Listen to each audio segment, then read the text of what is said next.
listening to Paul Anderson. This is the Sideshow Podcast.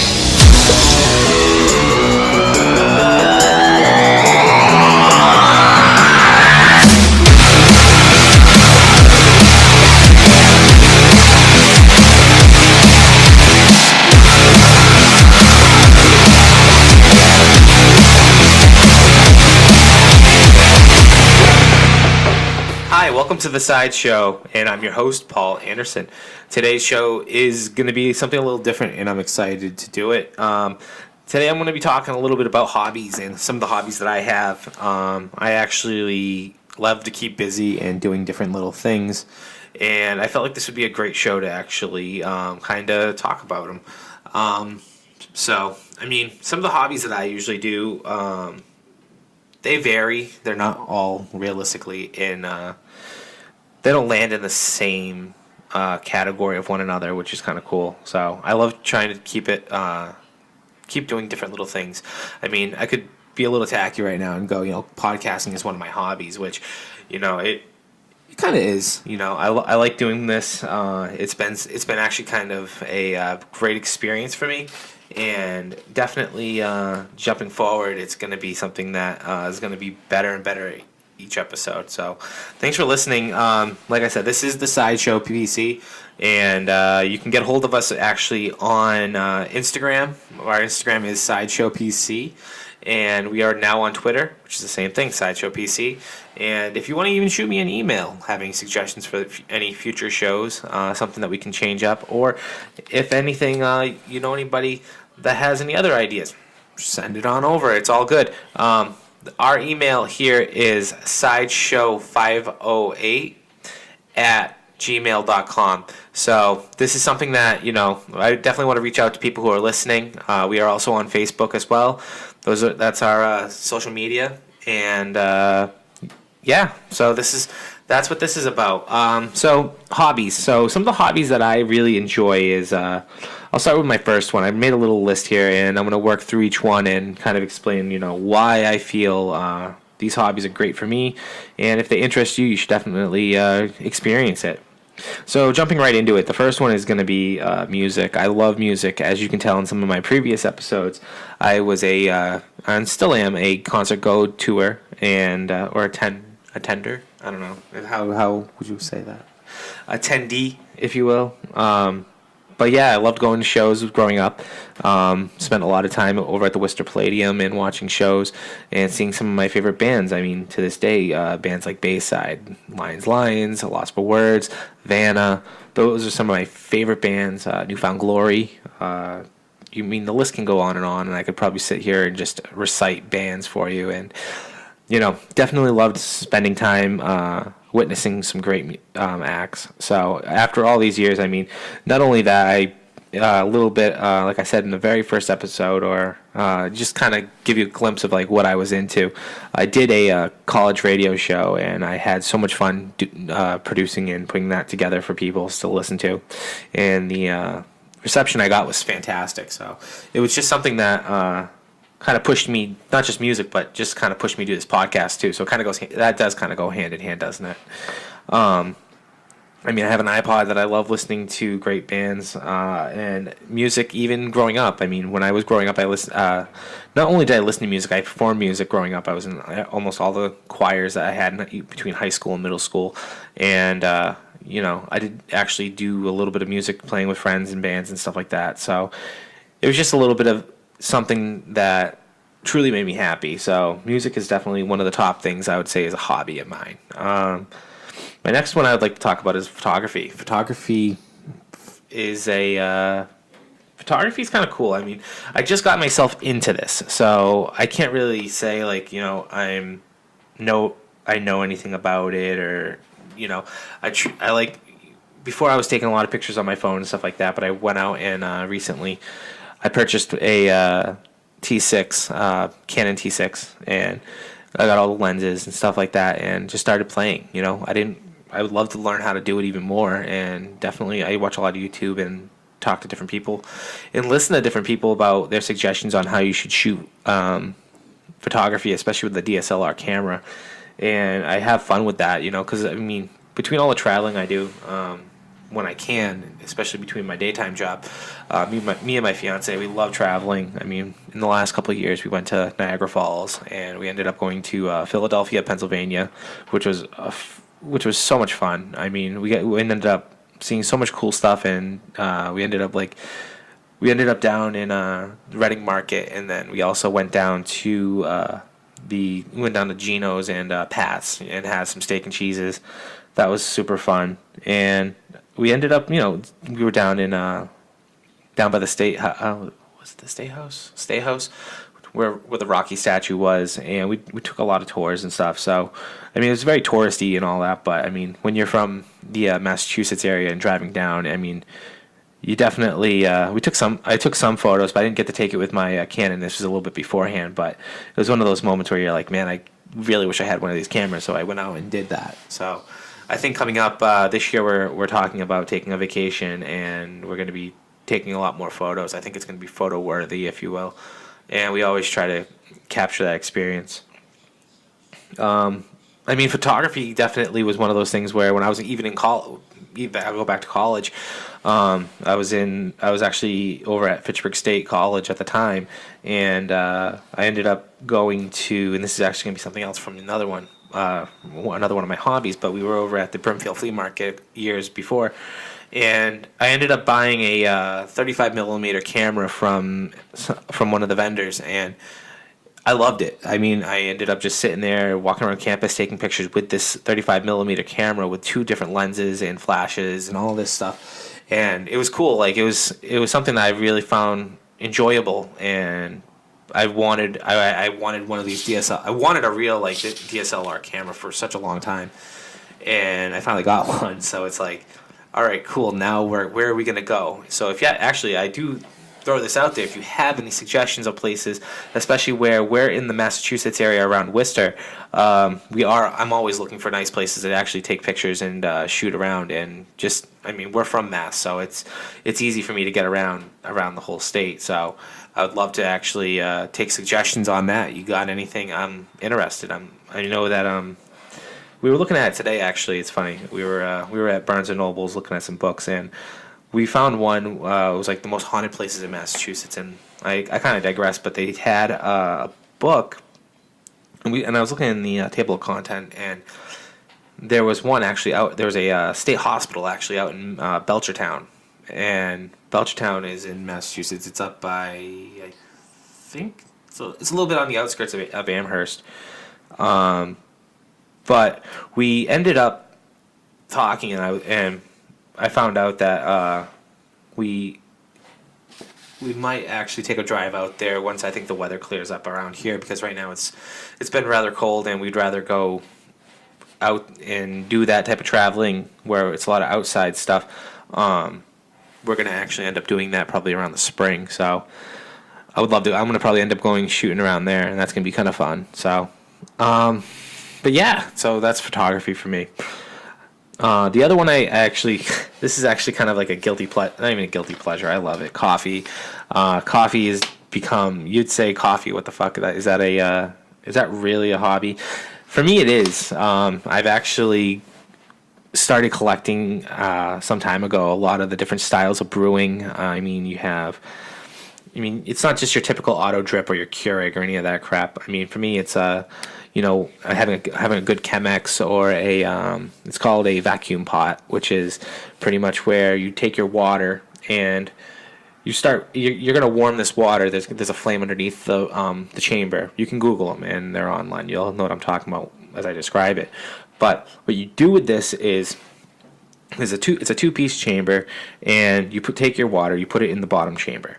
You have a flame underneath, and then as the top chamber is connected, there you put your coffee in. So what happens is the water starts to heat up, and it moves through this tube that connects the two chambers. So as the water moves up, it moves up into the top chamber, and it saturates your coffee. And then as you do that, it will start brewing your coffee, and it's once you actually have all the water from the bottom chamber up into the top chamber, Obviously you're going to do a light stir, and then what you're going to do is you're going to remove your flame. And once you remove that flame, what's going to happen is you're going to cause a reaction, and not a negative one. It's actually going to be it's a vacuum effect. So the water will be pulled between the two chambers, and you'll have a very clean cup of coffee once you remove the flame, and then it does the vacuum effect.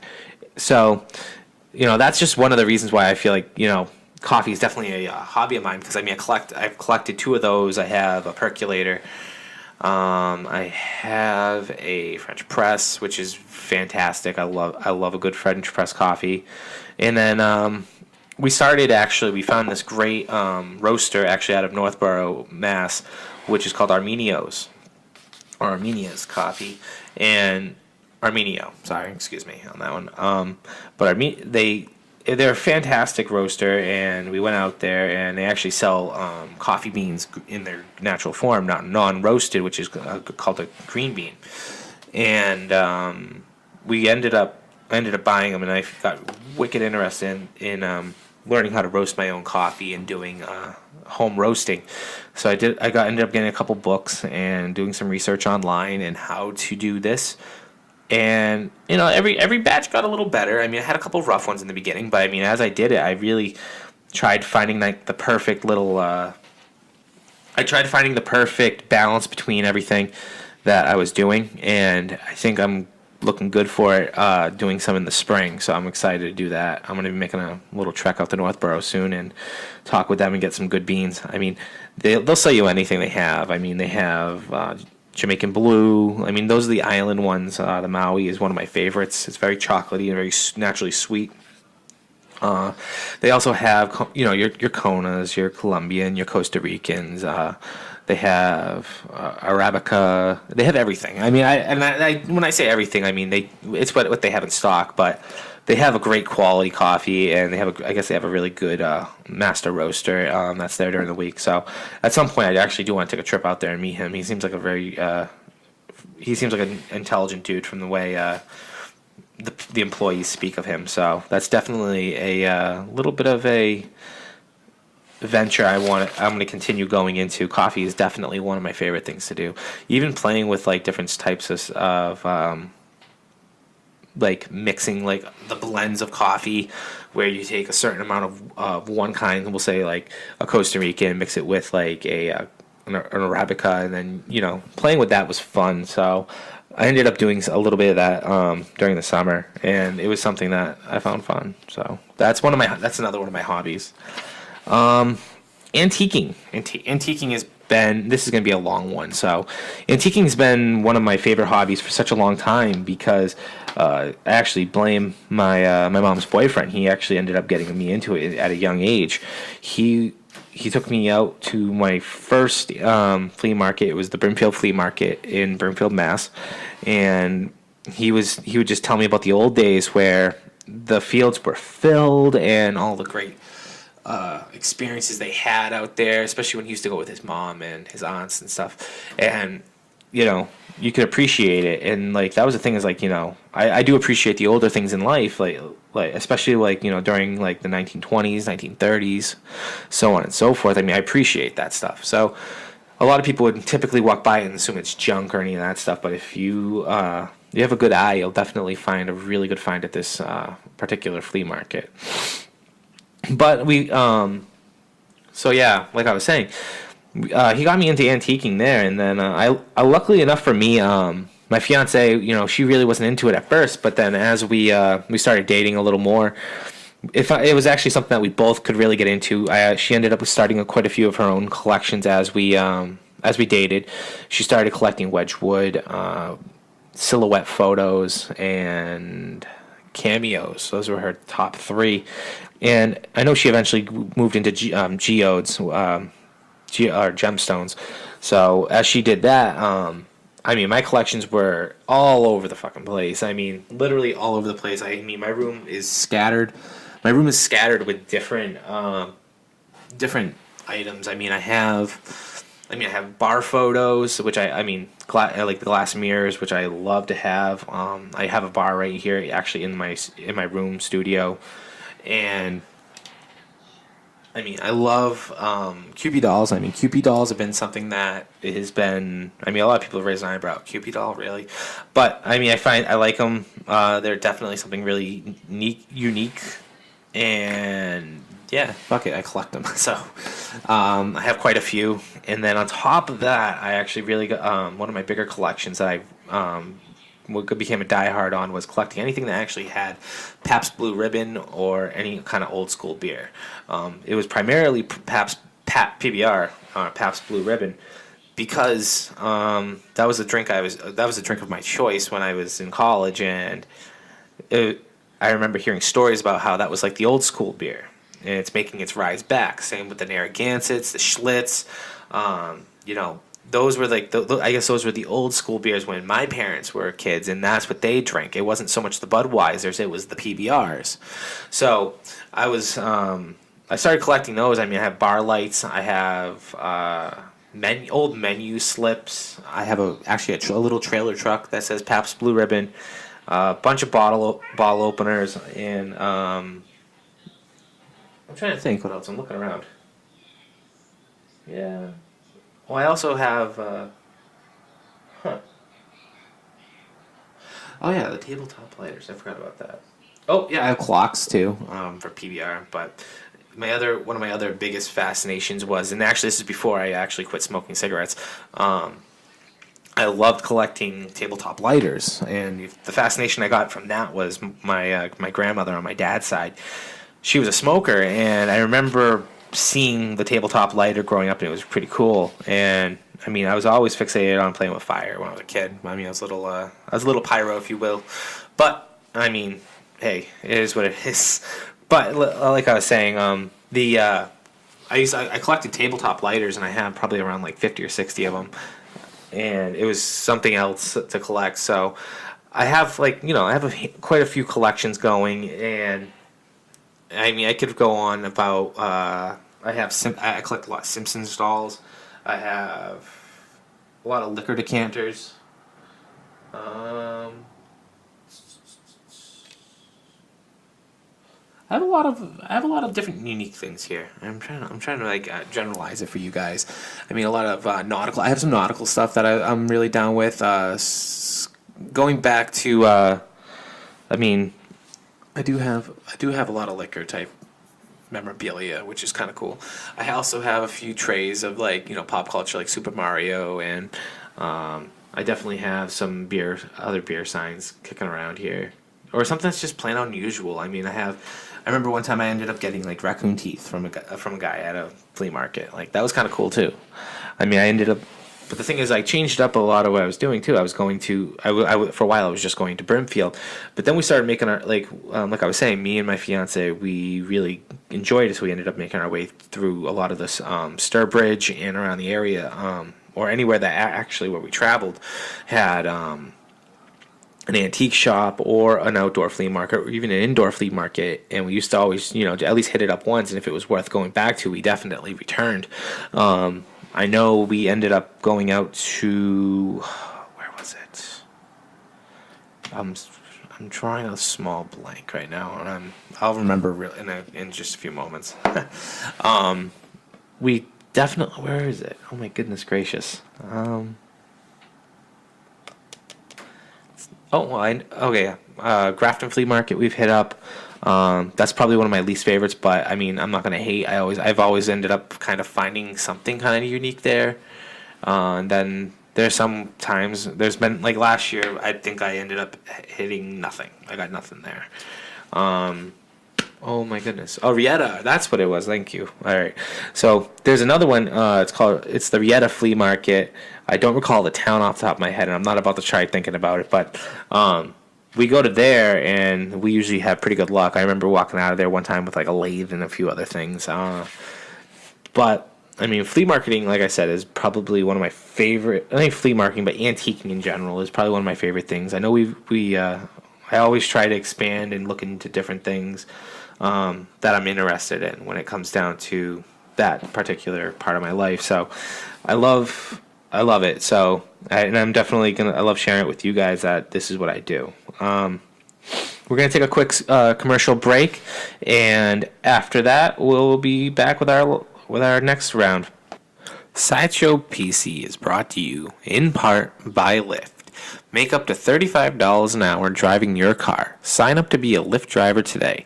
Enter the promo code SideshowPC to earn a $500 first-time driver's bonus. It'll let you pick your own hours and be your own boss. And welcome back. This is the Sideshow PC, and I'm your host, Paul Anderson. I hope everybody's doing good out there, and thank you for listening to my podcast this week. And we're actually talking a little bit about hobbies, and not just like hobbies in general, but my hobbies. Because one of the things that I do is I actually like do a lot of hobbying. One of my things that I like to do, like I was saying before in the podcast, was some of my hobbies are, I love listening to music. I love taking photographs. Coffee has been one of my. It doesn't sound like a hobby, but if you heard before, it is. It can be. And antiquing. Antiquing was another important hobby in my life. But the next hobby that I actually ended up taking on was making beef jerky. Beef jerky was something that kind of fell in my lap, where I always thought that it was too expensive to actually go to the supermarket and buy like your typical Jack Link's beef jerky. And one of my things that I always felt I could do was make a better product than them. So I luckily enough ended up getting a dehydrator from my grandfather, and he told me I could borrow it or keep it. And so he gave me this item, and it was pretty cool. So I held on to it for a little bit, and my mom used it for a couple things. And I decided, hey, you know what? I want to try making beef jerky. Doesn't seem so hard, and it's not. Actually, I ended up figuring out quite a few good recipes, and people I know typically ask to buy it from me and whatnot. So I don't mind making it. It's fun. It's easy. It can be time consuming. A lot of people think that it's the you load it up with salts and all this crap. No, it's simple. It's I'm not going to give you all my secrets, but I definitely just I pick a nice marinade that I think will taste good. I let it sit for a proper amount of time, and then I let the dehydrator do its job. Boom. Easy as that. I'm not going to give you my recipes or any of that type of stuff, but if you're a smart person, you are into beef jerky. I mean, I'm pretty sure you can figure it out. They have Pinterest and everything out there that you can figure out somebody else's recipe.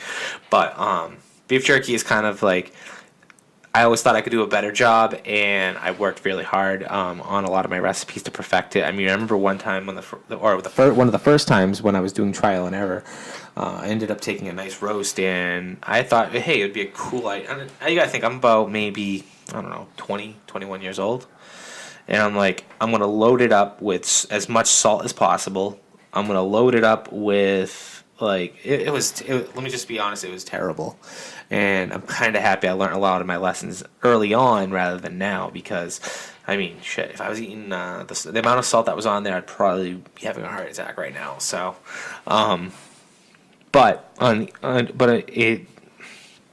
excuse me. One of the things that I do like about it is, though, the creativity side of it. I love trying to be a little bit different. I love getting wild with it. I mean, one of my biggest things that I always actually try to step up on every time is trying to make the spiciest beef jerky. And the funny part is like a lot of the people that bought it from me or tried it, it's too hot, or it's not hot enough. Get it a little hotter. And now my attitude about that was, well, I'm going to try to make it literally as hot as fucking possible, and that's the way I like it. If you don't like it, don't buy it. But at the same time, though, I really am going to try to step it up each and every time, where it's going to be pretty brutal. And usually I usually set the bar pretty high, and actually recently I set the bar ridiculously high. I ended up over the summer. Obviously I have my dehydrator. So what I did was I dehydrated a pound. I think pound and a half, 2 pounds. Oh, excuse me, that's my cat. I had 2 pounds of habanero peppers, soaking in pure grain alcohol, where I was actually trying to extract the capsaicin that's inside of a pepper. That's the hotness.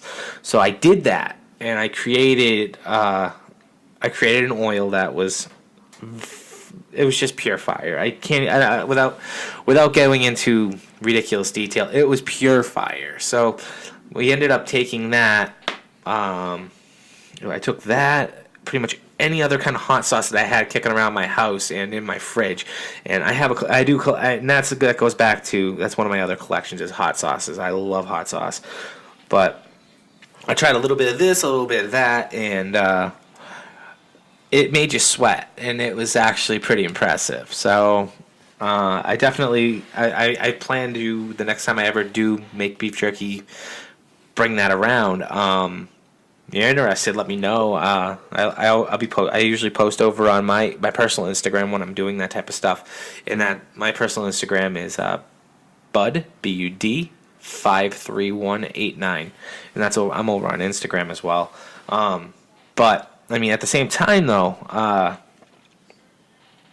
beef jerky. I mean, I try to also make some really sweet ones, some regular plain Jane ones, and they usually come out pretty good. So beef jerky is definitely one of my favorite hobbies that I've done, and the reason is I get to share it with a lot of other people. I mean, the coffee thing, I probably could do the same thing, but I haven't perfected it like I have with beef jerky. So I'm actually really proud to share what I make with my beef jerky with people. So it's something that it's kind of cool for me. So another thing that I really, really, really, really, truly love to do is artwork. I like to paint. I like to do watercolor, acrylic. I'm right now, when I do artwork, I do what's called, they're Tombow markers, and I end up drawing with those. And I love attempting to make flash, like tattoo flash. I like just drawing in general. I'll probably doodle a little bit and then try to better it out later on. I love doing it. It's just been something that I think before I actually moved out of my mom's house, I got myself into, and I just kind of fucked around with it because I thought it would be easy, but it never was super duper easy. It was just more or less, it was something you had to really truly practice. So the more I did it, I felt like I got a lot better, but I'm not like obviously perfect. I mean, I was never an art student in like high school or college. I think if anything, I was I was more into music at the time, so that goes back to my other hobby. But I ended up, I think what really turned me on to drawing artwork in general was actually when I started getting tattooed a lot. Because one of my tattoo artists, Joe McGarry, over at Widow's Mark, he actually ended up. Me and him used to just doodle around over at the shop whenever we had some time. So it was something that actually and he definitely was the type of guy that wanted to push me to get into tattooing, and I unfortunately didn't do that. But on the other hand, though, I like what I do now. But no, what I'm really getting at is I loved drawing.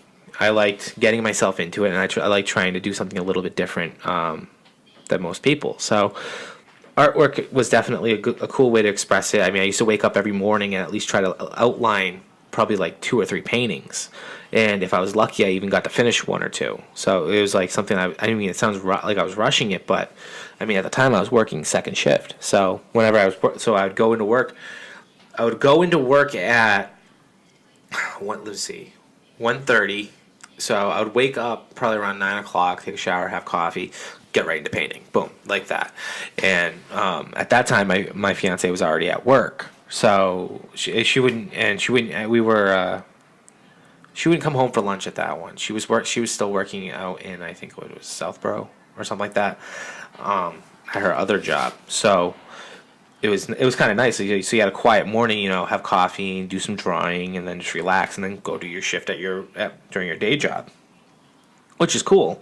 And then I kind of took a little break. I had a little bit of a I don't know, drawer's block, if you will. I just didn't feel it. I wasn't feeling it for a while. Got back into it. Right now, I actually have. I'm pretty sure I have a whole portfolio full.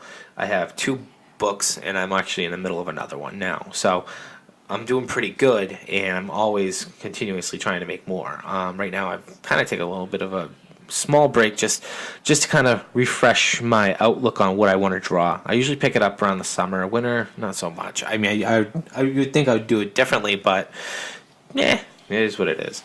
I loved looking at artwork online. I love looking at other people's artwork. So if you got something that's cool to look at, just tag me in one of your posts, and that'd be cool. Both of my Instagrams now. So one of the other things. So one of the last things that I have a whole bunch, but I just wanted to keep it kind of simple on this podcast today. One of my favorite hobbies, and I don't know if this is actually a hobby per se, but it's Scotch, single malt Scotch, blended Scotch, whiskeys, any of those. I feel like that would be a good hobby because I ended up actually started collecting these, and once again, my mom's boyfriend, he got me into this one. I really wasn't a big Scotch drinker in college. I didn't know how to appreciate it. I'll be honest with you. I was a beer guy, and anything else you could probably give a college kid it when he could drink. So the older I got, I ended up getting myself really into Scotch. Scotch was something that you have to kind of look for that flavor. You have to give it the nose, and then try to figure out what your palate is. Me personally, I like smoky. I like some smoky. I like a spy side personally. Islay is not really my biggest. I don't know. I'm not the biggest fan. I can drink it. I appreciate it. I think it takes a lot of work for distillers to make a great quality Scotch or whiskey. That goes even for Irish whiskey and bourbon. I think that it's a true art to make a good whiskey in any way. So I do respect it. It's not the easiest job in the world. So, and I've watched quite a few of these things.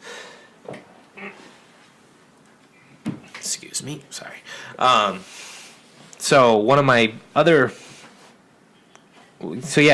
things about Scotch that I really like is like being able to go out and try a different Scotch each time. So, just a little sip here and there, and just trying to distinguish the notes. One of my favorite. If I had to take my top 3 single malts, I would have to probably say anything by Macallan.